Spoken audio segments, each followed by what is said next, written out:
Hi everyone, it's Marky. Today I just wanted to talk about this Sulwhasoo facial cleansing oil. This is what the bottle looks like.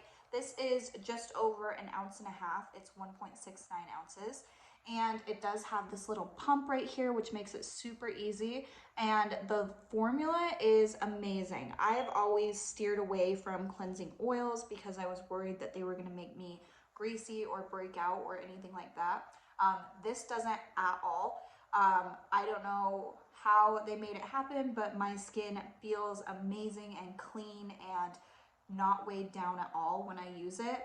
I just think that the formula that they created is so amazing. It literally melts your makeup off. I was doing makeup last night, practicing my Halloween makeup, and I had so much of it on.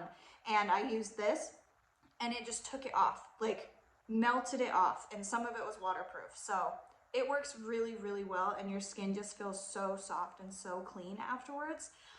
Super lightweight formula. You only need like 2 pumps of it, and it's, like I said, it's not greasy at all.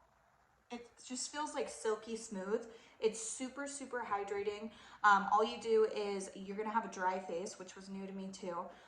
You will rub it on your dry face and let it get kind of just in there and get everything off. And then I like to add a little bit of water when I'm halfway through, and it scrubs up really nice. And then you just rinse it and you're good to go. So it does have SPF in it also, so I love that. You kind of get that little extra barrier of protection just by doing your skincare normally. So if you are looking for a new facial cleanser that is just going to make your face feel really nice and clean and not weighed down, I would highly recommend that you look into this one. So I hope this was helpful. Thank you.